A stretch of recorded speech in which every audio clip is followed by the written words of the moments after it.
So hey guys, welcome back to new video. आज की video होगी सामाजिक प्रभाव यूनिट 8, जो कि हमारा चल रहा है BPCC 107 की पूरा सीरीज में। तो जल्दी में ख़त्म होने के पास हम लोग आधा से अधिक पढ़ चुके हैं। तो इसमें हम लोग को जो मुख्य पढ़ना है वो है हमारा 3 टॉपिक है। ठीक है। सामाजिक प्रभाव कई रूप में हो सकता है। यदि किसी व्यक्ति के अनुरोध हो यह किसी व्यक्ति का अनुरोध हो सकता है जो आप अपने व्यवहार को प्रभावित करते हैं, जो अनुपालन कहलाता है। यह या यह एक सामाजिक मानक हो सकता है जो आपके व्यवहार को परिवर्तित करता है, वह अनुरूपता कहलाता है। या यह किसी अधिक प्राधिकारी से प्राप्त कोई आदेश हो सकता है जिसकी वजह से आप अपने व्यवहार में कुछ परिवर्तन आया है, वो आज्ञाकारिता कहलाता है।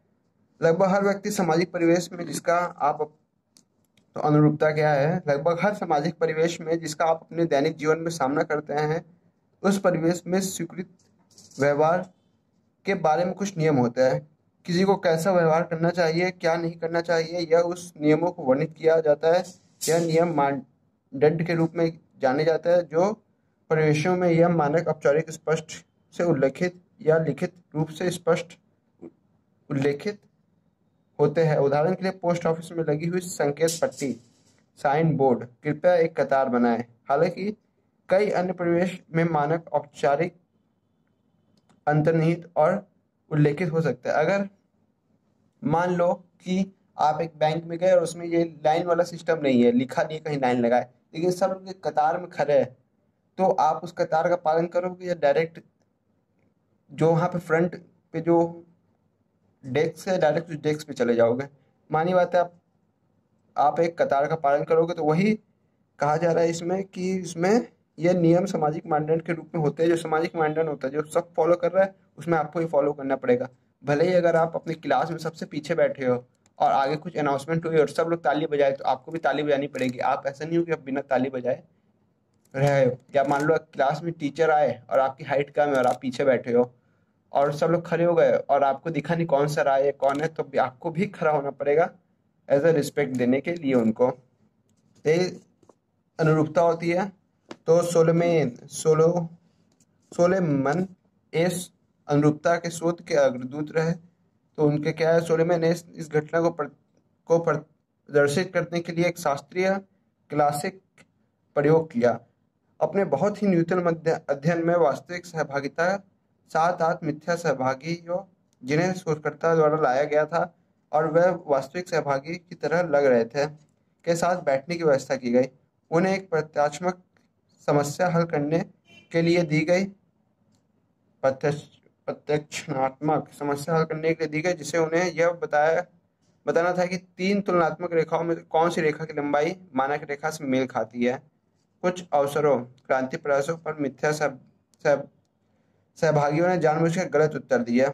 ऐसा देखा गया कि अधिकांश क्रांतिक प्रयासों में 78% मामलों में वास्तविक प्रतिभागियों के समूह के दबाव में सिर्फ अन्य मिथ्या सहभागियों के अनुरूप होने के लिए दिया गया, यद्यपि वास्तविक सहभागिता सही थे और मिथ्या सहभागिता गलत थी। तो इसमें 2 ग्रुप को लाया गया। ठीक है, मतलब एक ग्रुप में बनाया गया जिसमें आपको 3 लाइनों को नापना था कि रियल लाइन से कौन सी लाइन मेल खाती है। 3 लाइन थी, कोई छोटी थी, कोई ज़्यादा बड़ी थी, कोई मीडियम साइज थी, या जैसे जैसे मान लो। तो उसमें क्या हुआ कि उसमें बुलाया गया और उसमें कुछ लोगों ने ये बता दिया कि ये वाली लाइन सबसे बड़ी है, यही लाइन है जो एकदम इक्वल है, मतलब सॉरी सबसे बड़ी है, जो आपने लाइन बताई थी उस लाइन के इक्वल में यही लाइन आ रही है। तो बाकी लोग ने भी उसी का पक्ष लिया और उसी के साथ खड़े हो गए। बल्कि जब जो कुछ लोग थे जो वास्तविक था और उन्होंने अपना जवाब बताया, तो 76% मामलों में जो लाइन उन लोग द्वारा पहले से ही बता दी गई थी कि जिन्होंने जानबूझकर गलत उत्तर दिया था, उन्हीं लाइनों का फॉलो कर लिया गया। बाकियों के द्वारा भी हो सकता है उनका उत्तर गलत हो, ऐसा सब लोग करता है। ऐसा अगर आप अपने BEVAE 181 जो होता है, एक OMR बेस होता है, आप देख रहे हो कि आपके आगे वाले ने लगाया है ये वाला आंसर, बहुत कॉन्फिडेंस के साथ लगाया है और टिक कर दिया और आपको उस क्वेश्चन का आंसर नहीं आ रहा है, तो आप भी हो सकता है उसको गलत लगाया हो आप ये बात बिना सोचे भी आप अपने क्वेश्चन का भी आंसर वही लगाओगे।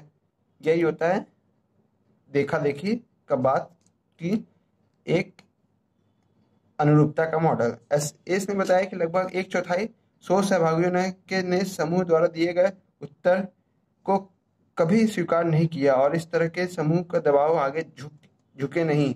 मतलब जो लोग थे जो झुके नहीं, जो लोग नहीं सोचे कि ये लाइन इक्वल है या नहीं है, उन लोग का उत्तर गलत हो सकता है, हमारा उत्तर सही हो सकता है, जो झुके नहीं। इसी तरह कई अन्य सहभागी थे जिन्होंने समूह में उत्तर का लगभग हमेशा स्वीकार किया।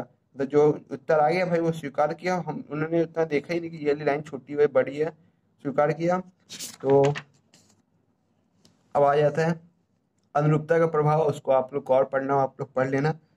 अनुरूपता का प्रभाव क्या कहता है? एक मानव के रूप में हम अपने विचार, भावना और व्यवहारों के संदर्भ में स्वतंत्र होने की इच्छा रखते हैं। इससे कई फर्क नहीं पड़ता कि किस संस्कृति से लिया जा रहा है। उस संस्कृति में अधिकांश लोग समान तरीके से खाते और कपड़े पहनते हैं। वे मनोरंजन के लिए एक ही तरह के मीडिया को पसंद करते हैं। स्वतंत्र होने की इच्छा के बावजूद हम काफ़ी हद तक सामाजिक प्रभाव के आगे आत्मसमर्पण कर देते हैं। जैसे कि आप अगर कहीं जा रहे हो, किसी की शादी हो रही है, अगर एक होता है ना कि तुम लोगों ने एक प्रैंक वीडियो देखा होगा कि अगर कोई एक लोग लिफ्ट में बोल दिया कि वीडियो में, प्रैंक वीडियो में देखा होगा कि बोल दिया कि मम्मी हम सब्जी मंडी में, तो बाकी लोग भी उसकी हेल्प करते हैं और जो नहीं कर रहा होता है, जो शांति से खड़ा होता है, वो भी हेल्प करता है। जैसे प्रैंक वीडियोस बनाए जाते हैं, तो यही होता है इसका प्रभाव कि अन्य लोग भी जो शामिल नहीं होना चाहते हैं वो भी आत्मसमर्पण करके उस चीज़ों में शामिल होते हैं। तो अनुरूपता को प्रभावित करने वाले कारक क्या होते हैं? तो कुछ कारक होते हैं जिस पर भी हम लोग चर्चा करेंगे। एक विशेष समूह द्वारा स्वीकार किए जाने पर सशक्तिशीलता और इच्छा सबसे प्रमुख कारणों में से एक है, जो उस अनुरूपता की सीमा निर्धारित करता है जिसके हमारे द्वारा समूह के मानकों के प्रति प्रदर्शित करने की संभावना होती है। यह कारक जितना ही उच्च होगा उतना ही अधिक हम उस समूह को मानदंडों के अनुरूपता प्रदर्शित करेंगे। एक शक्तिशील समूह, मान लो अगर एक शक्तिशील समूह ने उस अनुरूपता को स्वीकार किया तो फिर आपको भी करना रहेगा, क्योंकि उसने कर लिया तो फिर आपको भी उसके आगे अपना आत्मसमर्पण करना पड़ेगा और उसकी बात माननी पड़ेगी। जैसे कि एक मान लो बीटीएस अगर कोई गलत काम, मतलब गलत काम या कोई ऐसा काम कर रहा है जिसमें अन्य सामाजिक हिस्सों में है और आप वहाँ उपस्थित हो, तो आपको वही काम करना पड़ेगा, क्योंकि इतना बड़ा अगर शक्तिशील लोग अपना व्यवहार में परिवर्तन करके उस के आगे अब क्या बोलते हैं आत्मसमर्पण कर रहे हैं अनुरूपता के अनुसार, तो आप भी करोगे। फिर सामान्यतः जैसे जैसे समूह का आकार बढ़ता है वैसे वैसे हम अपने समूह के प्रति अनुरूपता महसूस करने का दबाव बढ़ता जाता है। हालांकि समूह के आकार और अनुरूपता के स्तर के बीच संबंध अनिर्णय अनिर्णायक होता है रहा है। कुछ अध्ययन दावा करते हैं कि अनुरूपता केवल 3 से 4 सदस्यों तक बढ़ती है, उसके बाद समूह का प्रभाव तो स्थिर हो जाता है या कम होने लगता है। ऐसा हमें तो नहीं लगता, सब पागलपंती और उतावले हो जाते हैं। नहीं, इसका ये हो भी सकता है कि कुछ लोग विरुद्ध भी हो जाते हैं, हमने भी किया है विरुद्धताई। औपचारिक और अनौपचारिक रूप से वर्गीकृत करण के अलावा मानकों को वर्णनात्मक और निषेधात्मक के रूप में वर्गीकृत किया जा सकता है। वर्णनात्मक मानक व्यवहार करते हैं कि लोग आमतौर पर किसी स्थिति में क्या करते हैं, जबकि निषेधात्मक नियम हमें बताते हैं कि किसी स्थिति में क्या किया जाना चाहिए। उदाहरण के लिए, लोग अंतिम संस्कार में जोर से संगीत नहीं बजाते, एक वर्णनात्मक आदेश है कि पेट्रोल पंप के पास धूम्रपान न करने की सलाह देना एक निषेधात्मक मानक है। मानदंड केंद्रीय बिंदु सिद्धांत के अनुसार हम केवल उसी मानकों के प्रति अनुरूपता प्रदर्शित करते हैं जिसे हम अपने लिए प्रासंगिक मानते हैं, जो हमारी जरूरत के अनुसार होता है। सिद्धांत मानते हैं, सिद्धांत का अर्थ है कि मानक हमारे व्यवहार को मुख्य रूप से तब तो प्रासंगिक मानते हैं। इसके विपरीत जब हम उनके बारे में नहीं सोचते या उन्हें अप्रासंगिक मानते हैं तो सामाजिक मानदंड का प्रभाव कम हो जाता है। इसके अलावा इसके अलावा कौन कौन क्या सुझाव दिया, तो यही है, जिस चीज़ को हम मानते हैं उस चीज़ के प्रति हमारा ध्यान अनुरूपता का बढ़ जाता है। जैसे कि कई लोग बोलते हैं कि फ़ोन पे बात नहीं करनी चाहिए पेट्रोल पंप पे, पर जो जिसे हम अप्रासंगिक मानते हैं उस चीज़ को हम अपनाते हैं और फ़ोन पे बात करते हुए पेट्रोल भराते हैं और पेट्रोल भरवा के निकल जाते हैं बात करते हुए ही। तो अनुरूपता के कारण क्या है? तो मानकात्मक सामाजिक प्रभाव, पसंद किए जाने की इच्छा, जब और लोग पसंद कर रहे हैं सामाजिक रूप से तो आपको भी उसके आगे आत्मसमर्पण करके उसे अपनाना पड़ेगा और उसे फॉलो करना पड़ेगा। सूचनात्मक सामाजिक प्रभाव, सही होने की इच्छा। जो लोग सही होता है वो लोग इस इच्छा को, अनुरूपता को अपनाते हैं। जैसे कि आज के समय में किसी अन्य भाषा वाले क्षेत्र में जहाँ हिंदी का उतना प्रयोग नहीं होता है, वहाँ पे भी एक हिंदू नेता का सर्व सम्मान होता है, सही होने की इच्छा को दर्शाता है, और उसकी बातों पे और उनके हिंदी बोलने पर भी समझ के तालियों से उनका अभिवादन किया जाता है। तो क्या था, वो सही होने की इच्छा था। जैसे कि अभी कोई और प्रधानमंत्री या जो बाइडन या कोई भी आए और बड़ा प्रधानमंत्री, ऋषि सुनक आज की डेट में ब्रिटेन का है, वो अमेरिका का है, तो उस पर हम लोग ताली बजाएंगे और उसका स्वागत करेंगे। सही होने पर अनुरूपता में हाँ बोलेंगे, वो जय श्री राम बोलेगा तो जय श्री राम बोलेंगे, और भारत माता की जय बोलेगा भारत माता की जय बोलेंगे। जो भी वो बोलेगा उसके साथ हम लोग समर्थन दिखाएंगे और अनुरूपता अपनी शामिल करेंगे। अनुरूपता की हानियाँ, अनुरूपता की कुछ हानियाँ भी होती है, जैसे कि अभी दिखाया गया कि अगर एक गलत मॉडल आ रहा है तो वो और गलत हो जाएगा, क्योंकि लोग अपने डाटा को सार्वजनिक करने देते हैं, इसलिए। तो आपातकालीन स्थिति में जब लोग भागते हैं तो उसी के अनुरूपता के अनुसार सब भागते हैं, गलत होने पर किसी का कोई साथ नहीं देता। तो एक तरीके की ये भी अनुरूपता की हानियां हो जाती है। और जो है वो पढ़ लेना, दूसरे का व्यवहार जैसे करते हैं वैसे भविष्यवाणियों में शामिल हो जाना कि ये दुनिया 2012 में खत्म होगी, पूरी दुनिया मान ली थी, ये अनुरूपता पिक्चर बना दिए थे सब खत्म होने के बाद। बहुत सारी चीज़ों में अनिरूपता में प्रतिरोध का वर्णन कीजिए, ये क्वेश्चन आया था 2022 के जून के टर्म एंड एग्जाम में। तो जब भी पसंद किए जाने की इच्छा और सही होने की इच्छा हमारे ऊपर नुकसान अनुरूपता के लिए बहुत दबाव डालती है, फिर भी हम कई ऐसे उदाहरणों होता है, लेकिन उदाहरणों लिख दिया, उदाहरणों को पाते हैं जहाँ हम लोगों की अनुरूपता नहीं देखते और भीड़ से अलग रहता है। हो जाता है कई बार मन चंट हो जाता है, नहीं।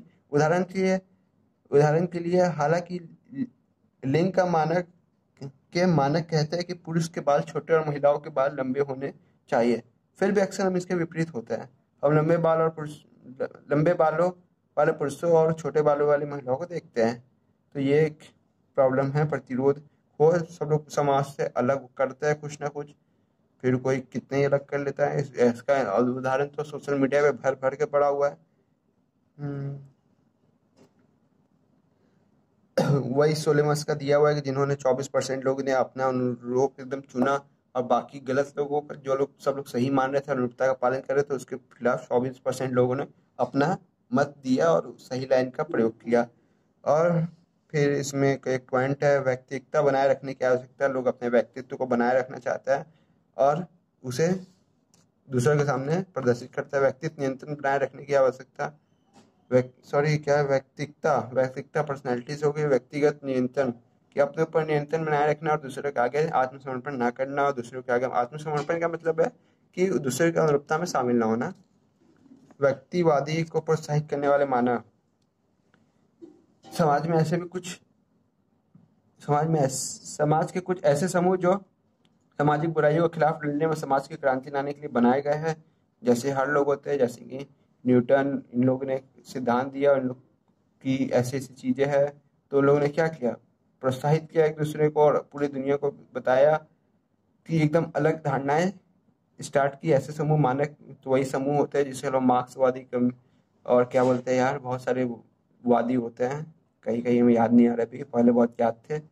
पूंजीवादी, मार्क्सवादी और क्या होते हैं, बहुत सारे होते हैं ऐसे तो बनाए गए हैं। जैसे समूह जो मानक अपने सदस्यों को प्रोत्साहित करते हैं कि उन्हें सामाजिक निर्णयों के प्रति अनुरूपता नहीं प्रदर्शित करनी है। कि ये होता है ना, जैसे सरकार किसी की भी हो, विरोध वाली पार्टी अनुरूपता नहीं प्रदर्शित करनी चाहिए। और उदाहरण के लिए कन्या भ्रूण हत्या के खिलाफ काम करने वाली गैर सरकारी संस्थानों के सदस्य पीढ़ियों के माध्यम से स्थापित समाजों की मान्यताओं के खिलाफ व्यवहार करते हैं। हालांकि ये एक सामाजिक समस्या है, यह समूह के समाज में कुछ परिवर्तन लाने की के लिए सामाजिक मानदंडों के खिलाफ जानबूझकर कार्य करते हैं। अल्पसंख्यक प्रभाव, तो अल्पसंख्यक भी प्रभाव अनुरूपता वह करना है जो आमतौर पर दूसरे लोग करता है। यहाँ दूसरे में बहुमत है, जो एक अनुरूपता कर रहा है वो अल्पमत है में है। हालांकि ऐसा उदाहरण जहाँ व्यक्तियों के एक छोटे समूह बड़े बहुमत का व्यवहार का बदलाव लाता है। महात्मा गांधी, राजा राम मोहन, विनोबा भावे आदि कुछ ऐसे लोग हैं जिन्होंने समाज की मनोवृत्ति में बदलाव लाया। लेकिन अल्पसंख्यकों के लिए बहुमत को सफलतापूर्वक प्रभावित करने के लिए निम्नलिखित शर्तों को पूरी करनी चाहिए। उन्हें बहुमत के विरोध में समय समन समनुरूप होना चाहिए, वह विभाजित नहीं दिखाई देने चाहिए, जैसा कि आज के समय में इंडिया पार्टी है, अब एकदम समनुरूप है, वो विभाजित नहीं है। उन्होंने कठोर और हठधर्मी नहीं होना चाहिए, एकदम सही बात है। अल्पसंख्यक जो एक प्रस्ताव जो बार बार दोहराते रहता है, उन लोगों की तुलना में कम अनुनयात्मक होते हैं जो न्यायात्मक प्रदर्शित करता है। फिर आ गया वर्तमान सामाजिक प्रवृत्ति का अनुरूप तर्क होने चाहिए। आज के समय में क्या तर्क होने चाहिए? 40 साल पुराने, 10 साल पुराने नहीं चलते हैं, या 2 साल पुराने भी अनुरूप तर्क देने चाहिए। अब संख्यक अधिक प्रभावशाली होते हैं। अब आगे अनुपालन क्या होता है? जब हम दूसरों की इच्छा पे, अनुपालन सामाजिक प्रभाव है, प्रभाव का एक रूप है जहाँ हम दूसरों के व्यक्ति द्वारा दिए गए प्रत्यक्ष अनुरोध को स्वीकृत करते हैं, कि जैसे कि आप कृपया करके मेरे लिए पानी ले आओगे, यह एक अनुपालन की स्थिति है। ठीक है, तो अनुपालन किसी बहुत तरीके का होता है जहाँ पे हम बोल देते हैं कि आप दो मेरे बाद सामान ले सकते हो, हमें थोड़ा जल्दी है, ये एक अनुपालन की स्थिति होती है। ये ऐसा नहीं है कि एक लोग सामान बोला कि आंटी जी आप आगे आ जाओ, आपको जल्दी होगी, या किसी को नहीं नहीं, अगर एक वृद्ध आंटी जी के लिए आप सब लोग आगे आ रहे तो आपको भी आना, आगे आना, पीछे हटना, उनके लिए उनको आगे करना, ये एक अनुरूपता होगी और ये अनुपालन हो जाता है उनका। उन्होंने आपसे अनुरोध किया और आप पीछे हट गए, उनकी बात का अनुपालन हो गया। तो अनुपालन में प्रयुक्त रणनीतियों के नियम, मित्रता या पसंद, प्रतिबद्धता या निरंतरता, अभाव, पारस्परिकता, सामाजिक वैधता, परिहार। अनुपालन के लिए रणनीतियाँ अभी वही ना पढ़े थे हम, बातें अच्छा नहीं। वो अनुपालन के लिए रणनीतियों के नियम और अनुपालन के लिए रणनीतियाँ। तो मित्रता या पसंद पर आधारित तकनीक, जैसे कि हमने पहले कहा है कि हम उन लोगों के साथ अनुपालन करने में अधिक संभावना रखते हैं जिन्हें हम पसंद करते हैं, मानी बात है, जिनके मन में रिस्पेक्ट हो उनको हम पहले करेंगे। फिर अनुग्रहता, दूसरों द्वारा स्वयं के लिए पसंदगी पैदा करने के लिए हम उनकी बात मान लेते हैं। चापलूसी के लिए हम लोग मान सकते हैं, आत्म सर्वधन के लिए मान सकते हैं, आत्म छवि को सुधार करने के लिए मान सकते हैं। जो आपके बारे में गलत सोचता है कि ये धरती का बोझ है, तो अगर वो कभी बोले कि आज ये काम कर दो तो आप तो करोगे, क्योंकि वो आपकी छवि में सुधार कर सकता है, इसलिए आप उसकी बात में को मानोगे। फिर प्रतिबद्धता और निरंतरता पर आधारित तकनीक, कुछ प्रतिबद्धताओं के मामले में हमारे द्वारा किसी पर अनुरोध और अनुपालन की संभावना अधिक होती है जो हमारी प्रतिबद्धता के अनुरूप हो। प्रतिबद्धता सॉरी वैकल्पिक रूप से हम उन व्यवहारों के लिए अनुरोध का अनुपालन करते हैं जो हमारे पूर्व कार्यों के अनुरूप है। इस सिद्धांत के आधार पर अनुपालन की रणनीतियाँ फुट इन द डोर तकनीक का लेबॉल प्रक्रिया। फुट इन द डोर, इस तकनीक के शुरू में एक छोटे से अनुरोध की आवश्यक होती है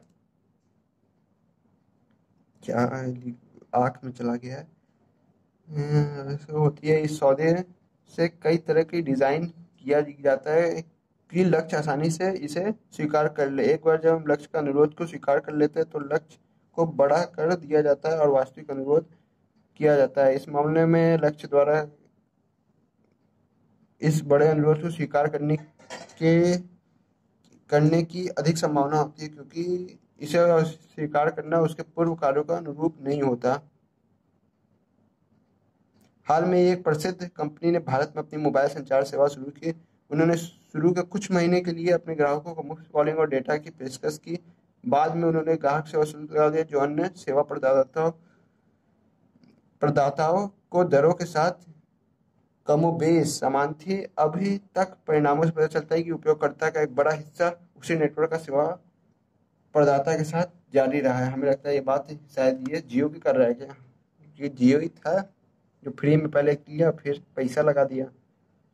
लो बॉल तकनीक, लो बॉल प्रक्रिया सर्वप्रथम एक सौदे के लक्ष्य के लिए उपयुक्त की जाता है, लेकिन जब बार बार लक्ष्य इस सौदे को स्वीकार कर लेता है तो सौदा का कम आकर्षक बना दिया जाता है।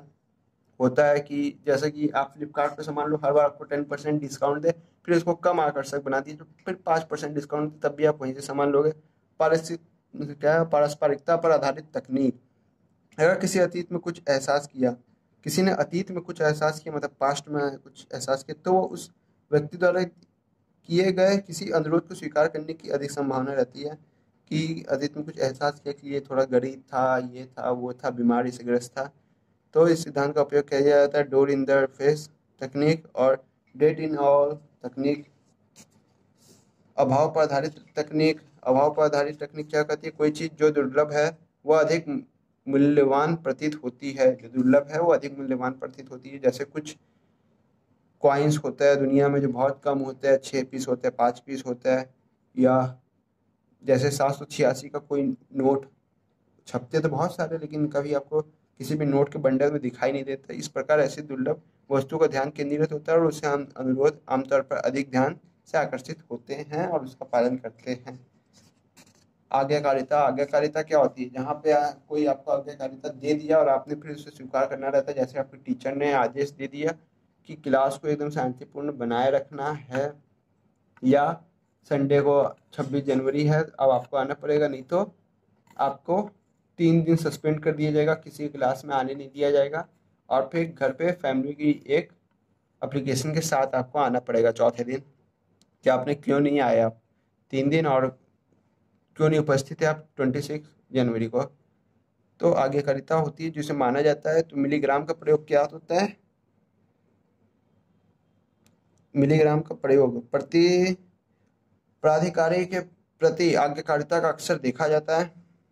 प्राधिकारी के प्रति आज्ञाकारिता का अक्सर देखा जा सकता है, लेकिन स्टैनली मिलीग्राम के प्रयोग को प्रदर्शित किया बिना किसी वैध प्राधिकारी भी लोग दूसरे के प्रति उच्च स्तर के अधीन हो सकते हैं। मानी बात है, अपने पापा के प्रति आप होगे, अपनी माँ के प्रति होगे, अपने बड़े भाई के प्रति होगे, बड़े बहन के प्रति होगे, प्रतिभागी हो। सभी पुरुष को बताया गया कि प्रयोग का उद्देश्य सीखने पर सजा और प्रभावों को जानना है। बताया गया कि प्रयोग का उद्देश्य सीखने पर सजा के प्रभावों को जानना है। सीखने पर सजा के प्रभावों को जानना है। वास्तविक प्रतिभागियों ने अन्य प्रतिभागियों के साथ युग्मित किया गया। वास्तविक प्रतिभागी जो आए थे असल में, और अन्य प्रतिभागियों के साथ युग्मित किया गया जो वास्तव में एक मिथ्या प्रतिभागी शोधकर्ता के सहायक थे। प्रत्येक जोड़ी में एक प्रतिभागी को एक शिक्षक के रूप में कार्य करना था। प्रत्येक जोड़ी में एक प्रतिभागी को एक शिक्षक के रूप में कार्य करना था और दूसरे प्रतिभागी को शिक्षार्थी के रूप में कार्य करना था। शिक्षक और शिक्षार्थी की भूमिका में एक टोपी से निकाली गई एक पर्ची से आधारित पर की गई।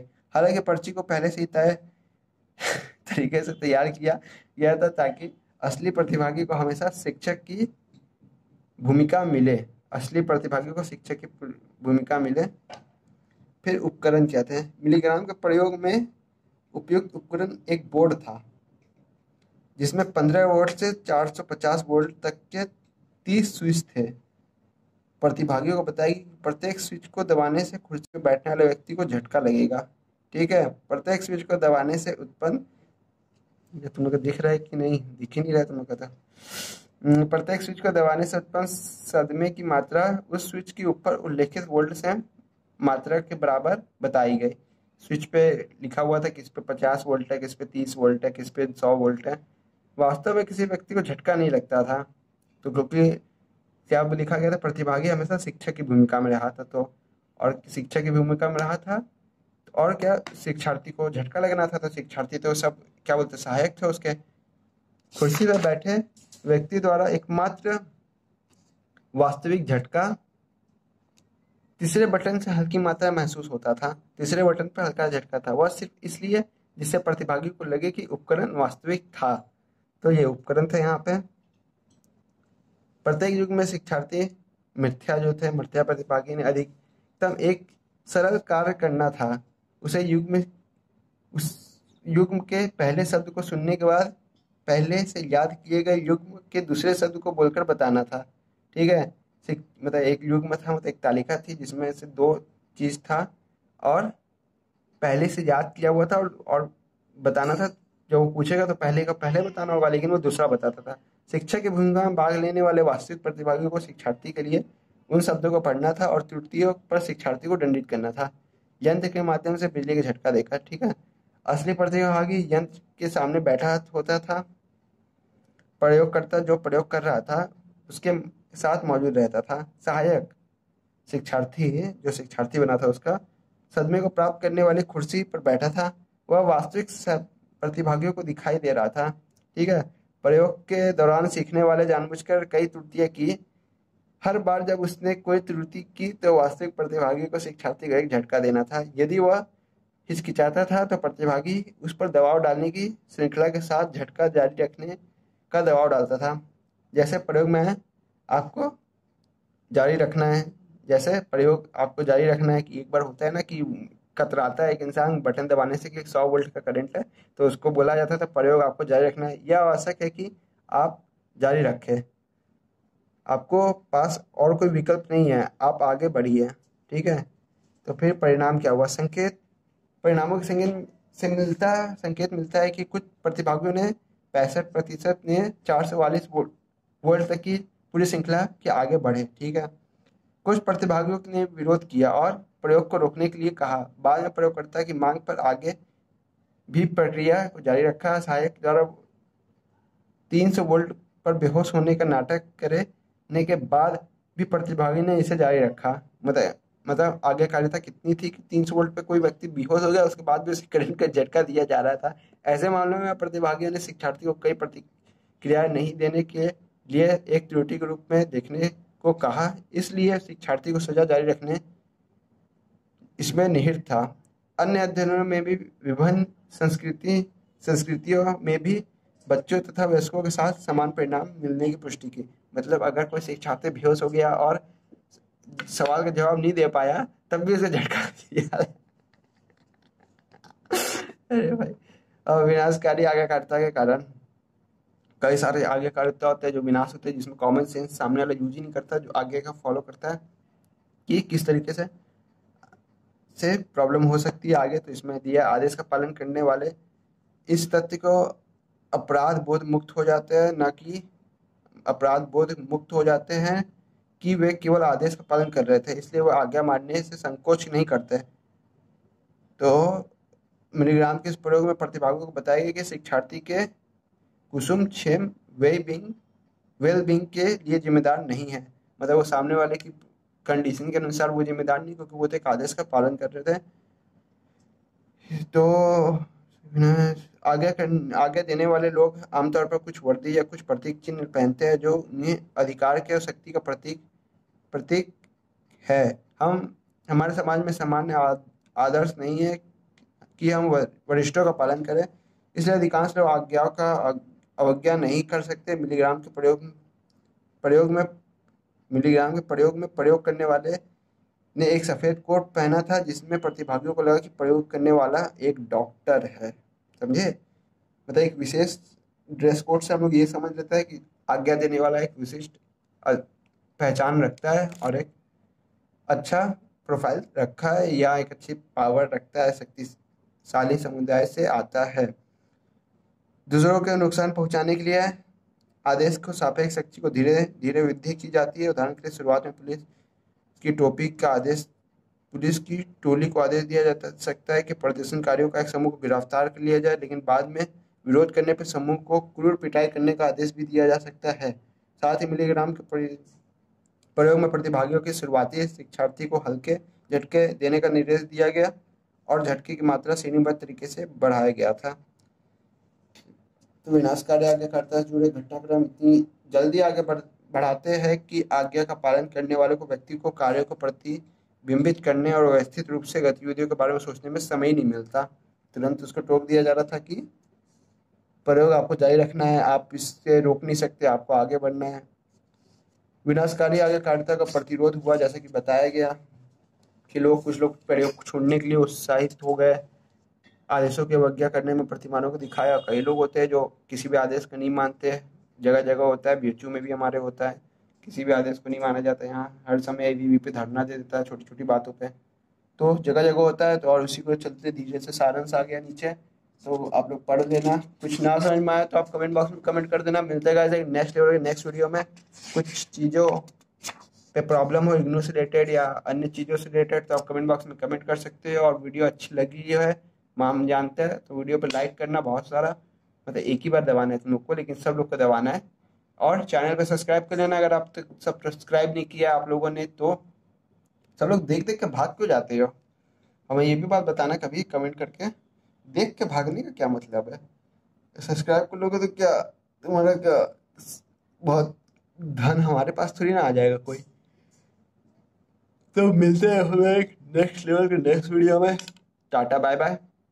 जाओ पढ़ाई करो, हर वीडियो 30 मिनट का पार बन रहा है।